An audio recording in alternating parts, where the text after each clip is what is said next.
Ya ahlimul khatami minal badani, hadir hadir hadir.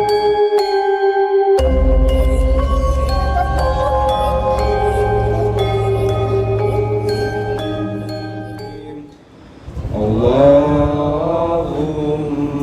sholli wa sallim wa barik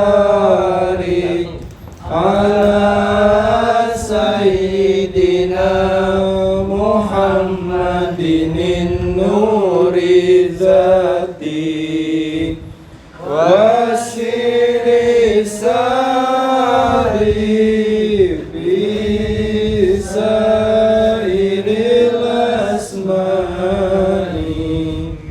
وشفاتي وعلى آله وصحبه وسلم اللهم صل وسلم وبارك على سيدنا محمد النور الذاتي وسر الساري في سائر الأسماء وصفاته وعلى آله وصحبه وسلم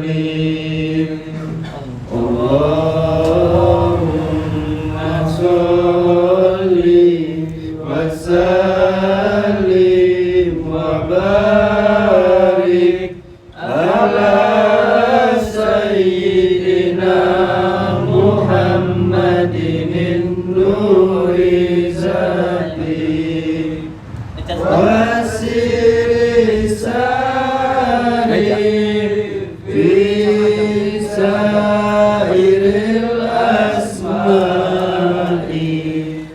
Assalamualaikum warahmatullahi wabarakatuh.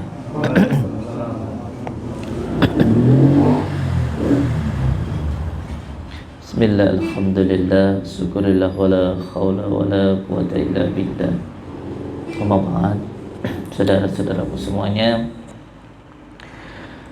terkhusus untuk subscriber subbreaker channel resmi Padepokan Nurjat Sejati Sholawat Sirri ala Duni di manapun berada, dan juga untuk subscriber subbreakernya GSJ dimanapun berada, semoga saudara-saudaraku dimanapun berada selalu dalam lindungan Allah Subhanahu wa Ta'ala, mendapatkan rezeki yang berkah, barokah, berlimpah, bisa untuk pergi ke Mekah, ke Madinah, sisanya bisa buat beli sawah dan menjadi keluarga yang sakinah, mawadah, warahmah. Amin ya rabbal alamin. Alhamdulillahirabbil alamin. Di siang hari yang berbahagia ini, karena biasa malam bangunnya siangnya biasanya tidur, ini tumben saya siang sudah bangun jadi keliru ngomong siangnya malam. Di siang yang berbahagia ini, semoga kita semuanya bisa tersambung silaturahmi seduluran, selawat saking welase Gusti Allah. Amin ya rabbal alamin. Supaya diri kita bisa menjadi saudara, pokok satu yang paling penting, fondasinya ialah saling melengkapi kekurangan satu dan satunya agar cepat tersambung. Jangan sampai mengingat-ingat dan melihat kekurangan satu dan satunya, tetapi menyempurnakan kekurangan satu dan satunya. Sebab kalau diingat-ingat buruknya, maka semuanya akan terlihat buruk. Tetapi kalau diingat baiknya, maka semuanya akan terlihat baik. Oleh sebab itu jangan diingat-ingat buruknya, diingat-ingat baiknya. Dan kalaupun Allah membuka aib saya, ketika Allah membuka aib kita, maka mungkin semua orang tidak akan mau mendekat kepada diri kita.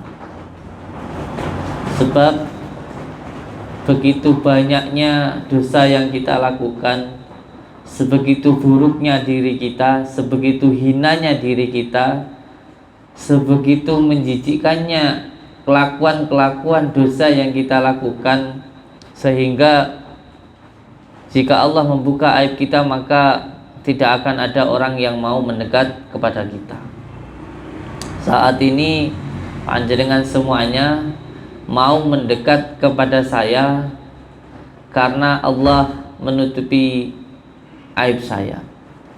Jika Allah membuka aib saya, pasti panjenengan tidak mau mendekat kepada saya karena segitu buruknya saya.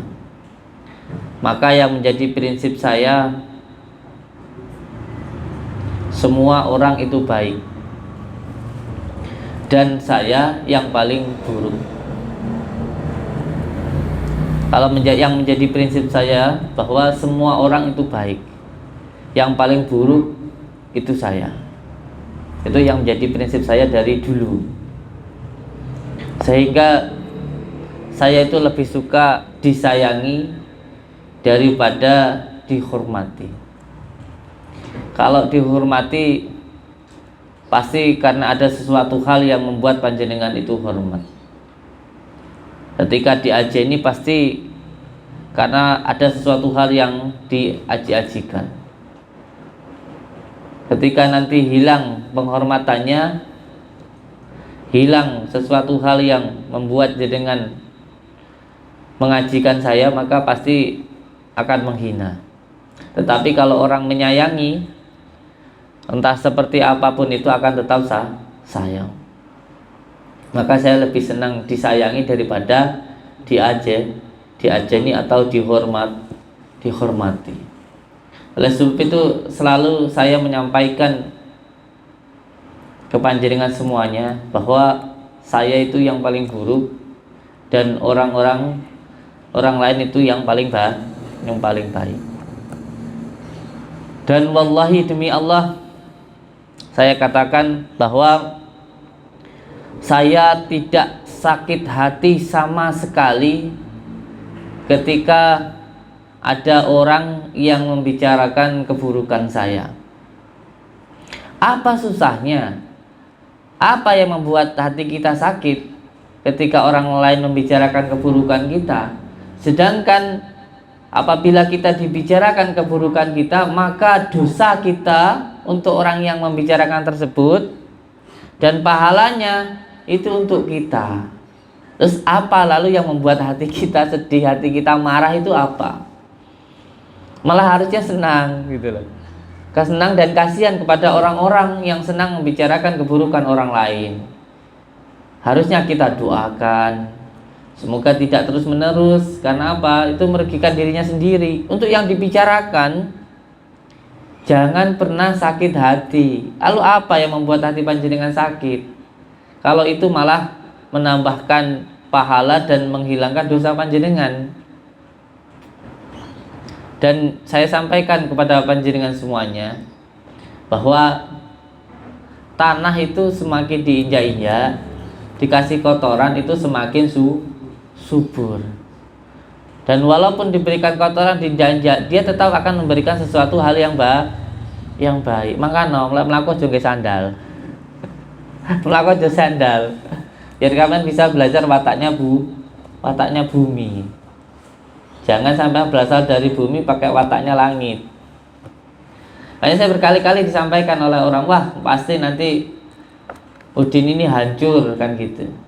Nanti pasti akan hancur, nggak ada yang suka. Buktinya tambah lama malah tambah jaya. Itu. Makanya jangan pernah risau dengan perkataan dan perbuatan orang.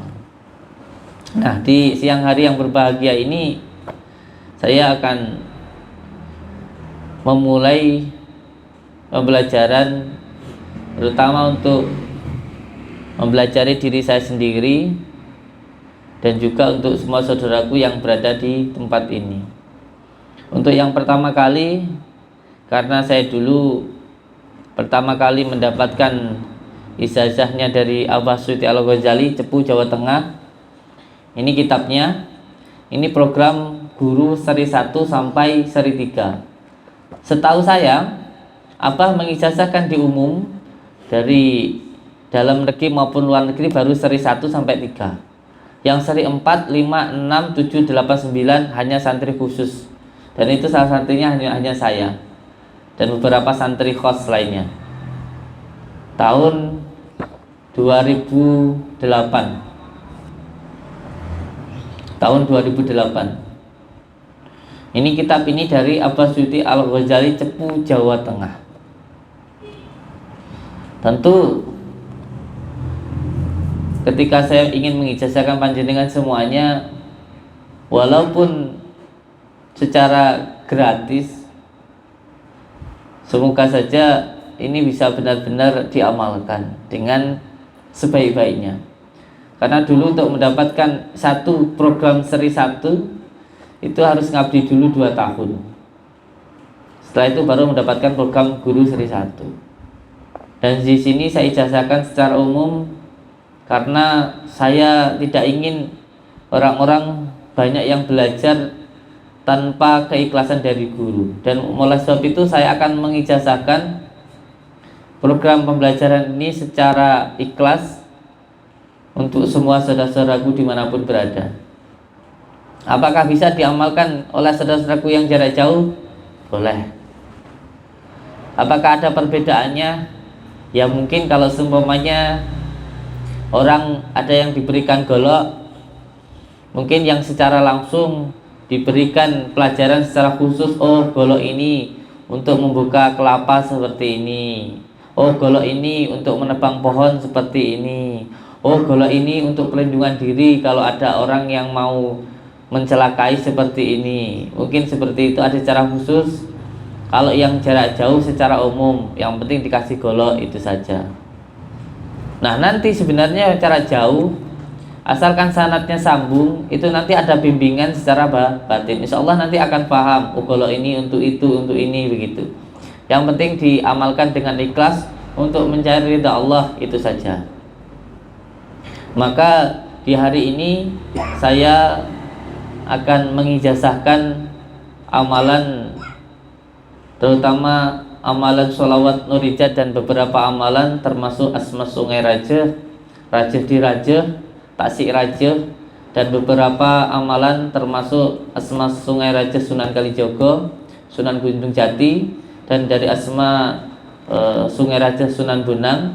Ada beberapa amalan dari Mbah Sunan Geseng, termasuk amalan timbulan Rasul, dan beberapa amalan untuk keselamatan dunia dan akhirat. Ini amalan khusus ilmu hikmah, dan tentunya yang belajar amalan pelajaran tentang usul fikih dan lain sebagainya bisa dilaksanakan malam. Dan sebelum saya mengijazahkan, saya ingin panjenengan memahami dulu tentang pelajaran yang akan saya sampaikan ke panjenengan. Akan saya dunungkan sedikit penjelasan tentang amalan yang akan sampean amalkan. Sebab ini adalah amalan, dan ketika panjenengan mengucapkan qabil itu berarti sampean siap untuk mengamalkan. Dan itu tidak mudah, karena amalan itu adalah perjalanan. Dan ketika melakukan perjalanan itu tidak mudah seperti yang jenengan bayangkan. Dan di situ nanti akan ada pertanggungjawaban. Apakah sampean itu menyelesaikan amalannya, perjalanannya atau tidak? Ini nanti akan ada pertanggungjawabannya. Oleh sebab itu tidak mudah orang meminta amalan, apalagi baru datang 1 bulan, 2 bulan sudah gonjling. Wallahi demi Allah saya katakan, 2 tahun itu saya belum mendapatkan amalan. Belum mendapatkan amal. Sekarang ini orang datang baru 1 bulan, 2 bulan, 3 bulan itu ada gonjeng begini. Aku niki nyapa begitu. Saya dulu tempatnya Abbas Syuuti Al-Ghazali 2 tahun itu masih ngepel lantai musola itu. Belum dapat apa-apa. Dan karena memang niatnya ridho karena Allah, alhamdulillah. Karena biasanya hanya orang yang tahu susahnya mencari ilmu, maka dia akan sangat menghargai sekali ketika mendapatkan ilmu. Bagaimana jika orang mengabdi selama 2 tahun baru diberikan 1 amalan, maka amalannya itu akan benar-benar dijaga dan diamalkan karena mendapatkannya penuh dengan perjuangan. Nah, kalau diberikannya secara cuma-cuma, secara mudah, biasanya orang pun juga menggampangkan. Inilah sebenarnya yang menjadi perbedaannya, sama-sama goloknya, sama-sama amalannya, cuman ketekatannya dan niatnya yang berbeda, sehingga hasilnya hasilnya juga berbeda. Ini yang membedakan kenapa orang-orang dulu ketika mengamalkan sangat mustajab dan orang zaman sekarang tidak mustajab. Sekarang mengamalkan ilmu, cari di Google, cari di YouTube, itu saja. Hingga dapat golok ya dapat golok saja. Bisa-bisa goloknya mengenai dirinya sendiri. Sebab tidak tahu dunungnya, tidak tahu tentang penjelasannya. Itu yang menjadi pokok utamanya. Jadi ketika jenengan nanti saya ijazahkan ini, untuk yang siap saja, untuk yang mantap saja, silakan mengucapkan qabiltu. Dan bagi yang tidak siap, belum siap, jangan mengucapkan qabiltu. Sebab ketika menjenengan mengucapkan qabiltu, saya terima, bahasa Indonesia qabiltu, bahasa Arab, bahasa Indonesia saya terima, berarti saya harus siap untuk menjalankan amalan yang sudah saya ijazahkan. Dan ketika sampai sudah siap menjalankan, maka harus siap senang maupun susah. Sampai sekarang ini kan mungkin melihat saya enak karena melihat hasilnya. Tapi panjenengan kan tidak tahu prosesnya. Prosesnya berjalan itu tidak mudah. Yang saya lihat sekarang, mungkin saya sudah berada di Jakarta, tapi saya tidak tahu prosesnya berjalan kaki menuju ke Jakarta ini tadi. Penuh perjuangan dan penuh dengan kesabaran. Sebab ketika jenengan meminta amalan, berarti siap untuk mengamalkan, siap untuk menjalankan. Dan ketika berjalan menuju ridha Allah, untuk kebutuh, untuk kebuka, ini butuh proses yang sangat luar biasa. Terkadang apa yang jenengan harapkan tidak seperti apa yang jenengan inginkan. Karena Allah maha tahu. Allah akan memberikan apa yang sampean butuhkan, bukan apa yang jenengan harapkan. Ada di sini santri di sini sudah 1 tahun mengamalkan sholawat, terus selalu bilang, saya ini kok nggak bisa gini, kok nggak bisa begitu, saya itu kok nggak bisa begini, nggak bisa begitu. Akhirnya lama kelamaan bosan. Akhirnya bilang, wah saya di sini lama nggak dapat apa-apa, buat apa saya di sini? Tetapi sebenarnya dia tujuannya ke sini karena ke sini sebenarnya karena habis bercerai dengan istrinya, ditinggal pergi oleh istrinya, sehingga datang ke sini dalam posisi linglung seperti orang oon. Nah, ketika di sini mengamalkan, baru di sini 6 bulan 7 bulan WA ke saya, WA lo ya, WA. Ndak ngomong langsung, ndak. Gus, saya mau nikah.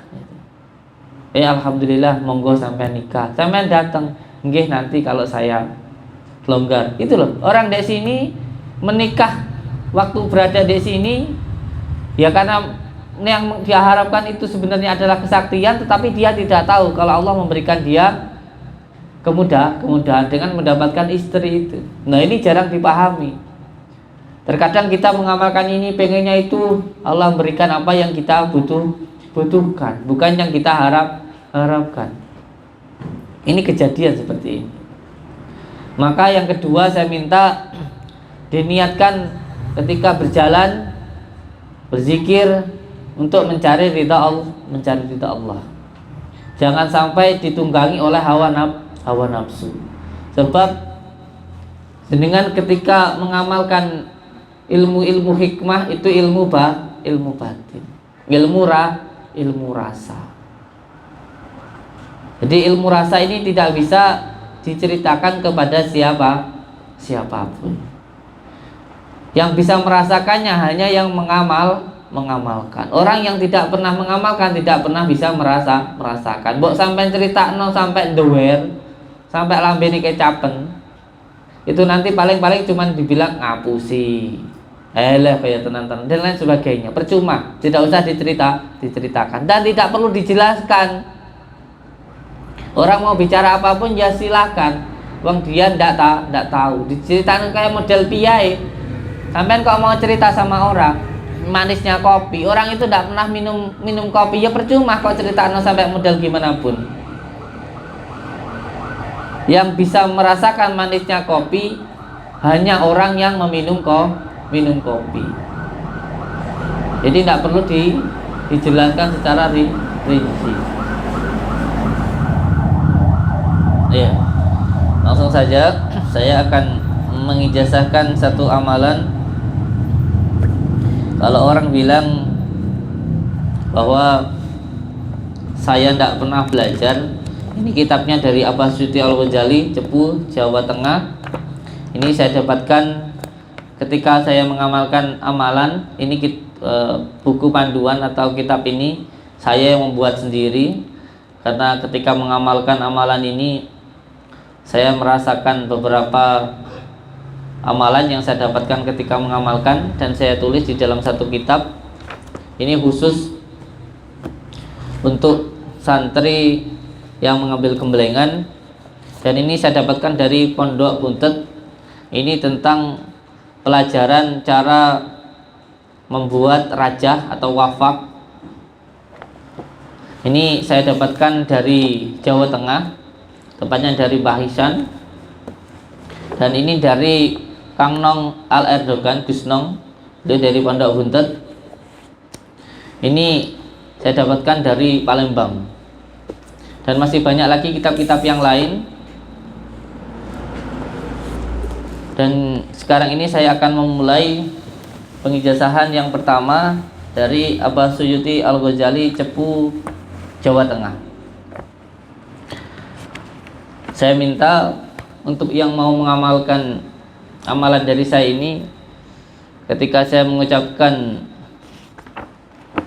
kata asma'i di dalam sholawat, sebut nama orang tuanya dan sediakan air putih, lalu sebut nama diri sendiri dan jawab qabiltu. Untuk santri yang di sini tidak perlu, karena kalau yang mengambil proses gemblengan nanti kita gembleng secara langsung dengan menggunakan air kesaktian, disebut juga dengan air karomah, yang saya dapatkan dari Abbas Suyuti Al-Ghazali.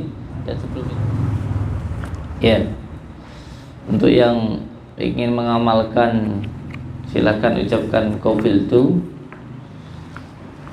dan terus diikuti di program GJ ini, ya. Yang mau mengamalkan silakan jawab qabiltu. Bismillahirrahmanirrahim. Allahumma salli wa sallim wa barik ala sayyidina Muhammadin nuri jati wa siri sarifi sairil asma'i. Sebut nama kedua orang tua, baca Al-Fatihah.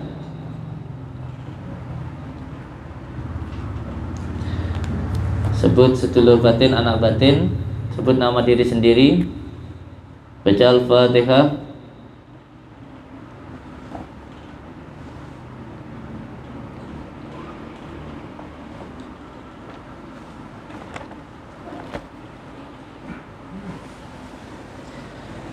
Wasyifati wasyifati wasyifati wasyifati wa ala alihi wa sahbihi wa sallim.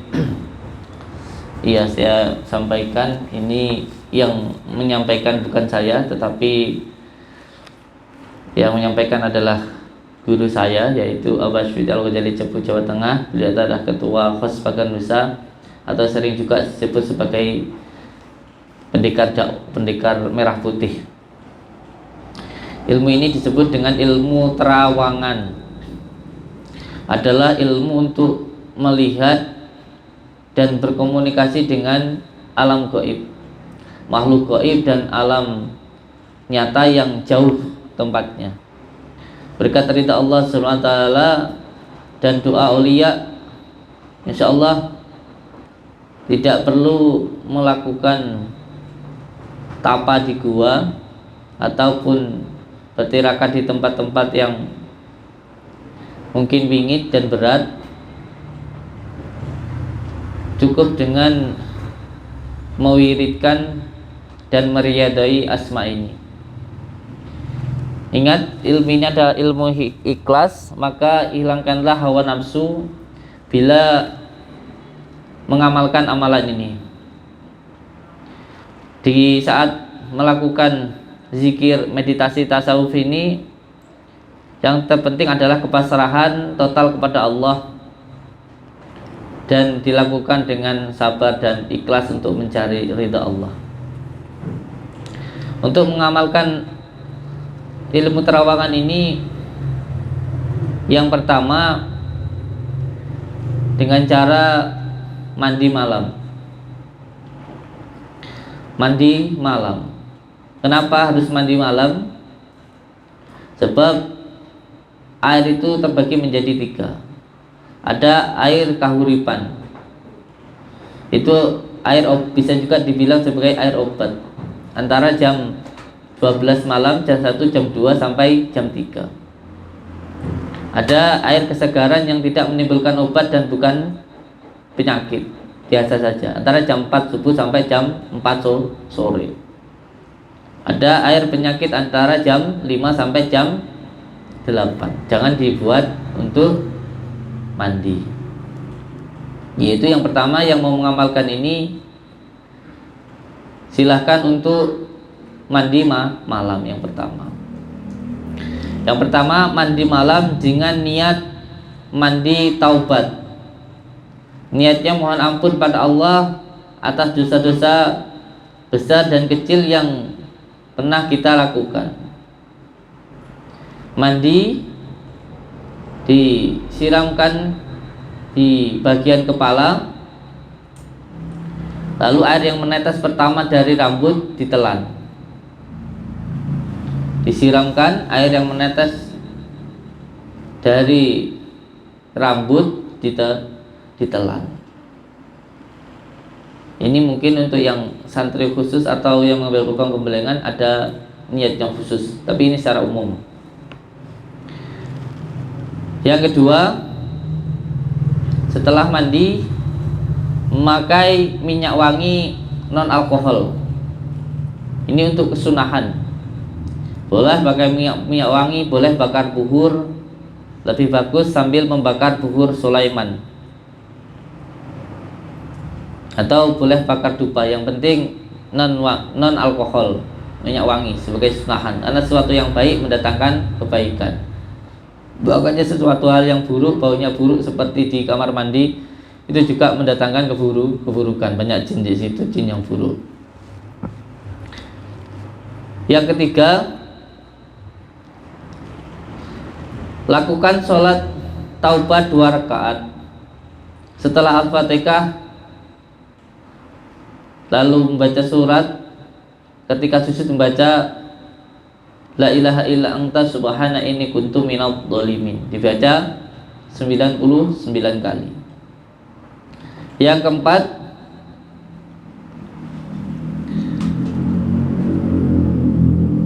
mengamalkan lakukan sholat hajat khusus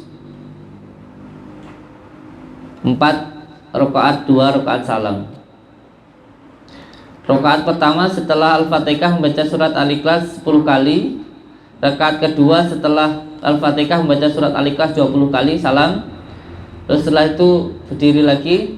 Rakaat ketiga setelah Al-Fatihah baca Al-Ikhlas 30 kali. Rakaat keempat setelah membaca surat Al-Fatihah membaca surat Al-Ikhlas 40 kali. Setelah itu Baca istighfar, duduk 1000 kali.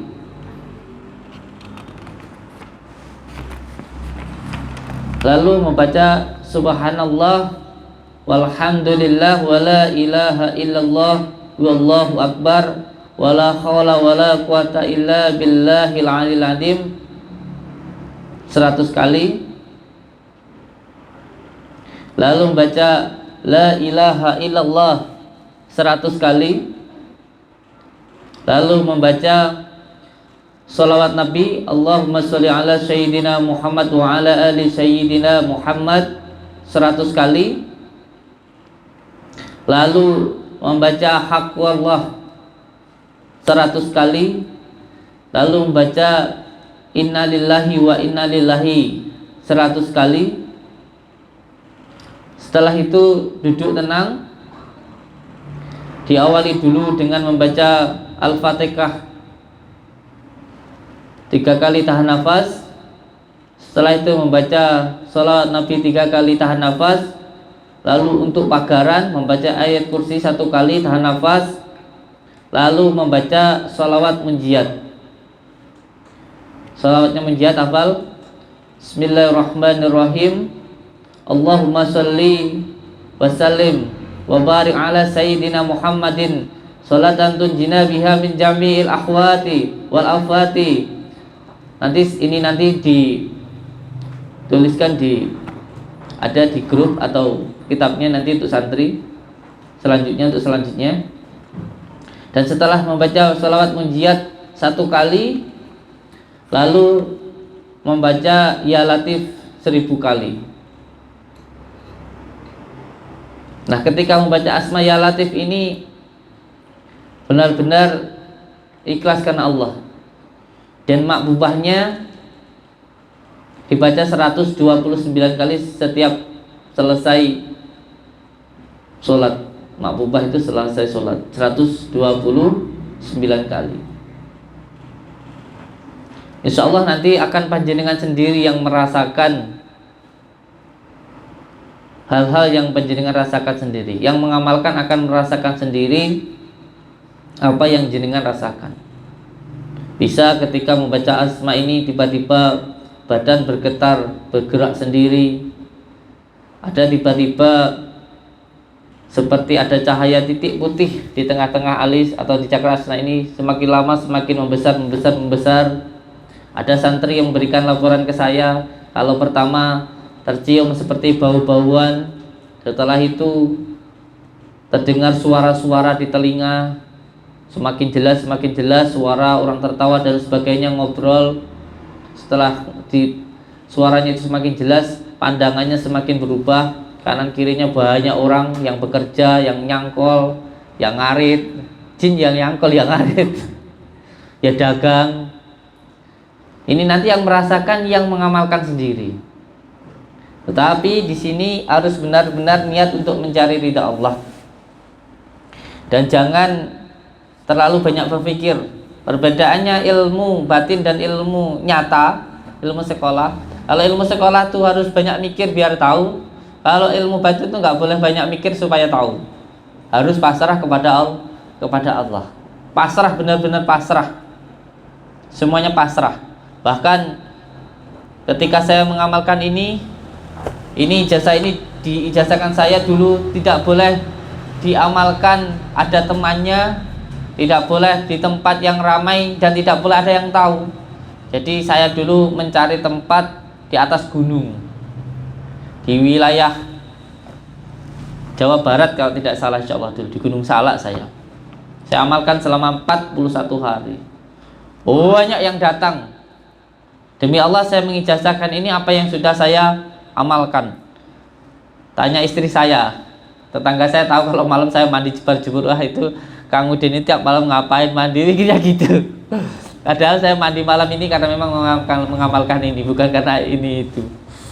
Tiap malam saya mandi. Dan ini sudah saya amalkan hampir selama 2 tahun. Dulu ketika mengamalkan ini di salah satu gunung, ketika mengamalkan ini banyak yang datang. Tapi hati-hati, jika ada yang datang dari kanan, dari kiri, dari depan, dari belakang, jangan dianggap. Nanti saya jelaskan ya, dari kanan siapa, dari kiri siapa, dari depan siapa, dari belakang siapa. Kecuali yang datangnya dari atas.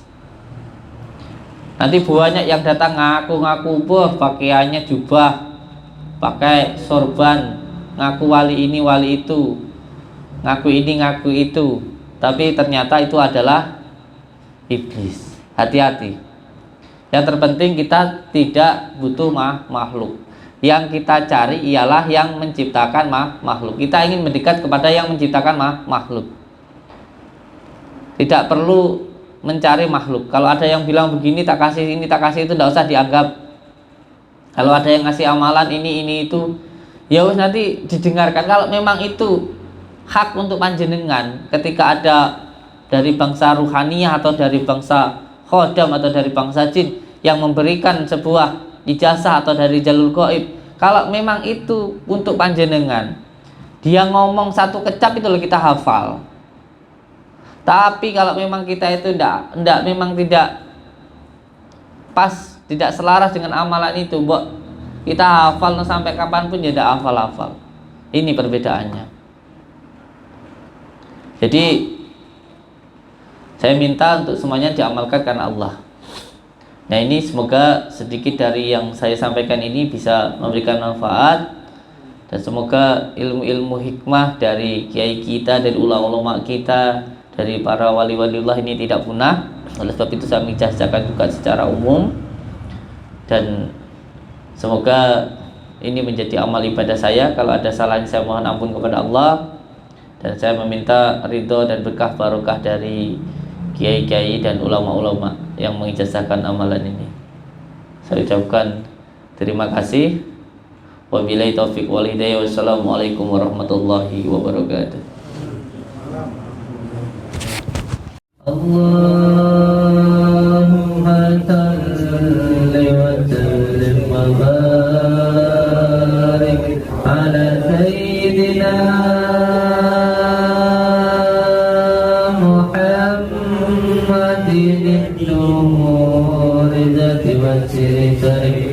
في سائر الأسماء والصفات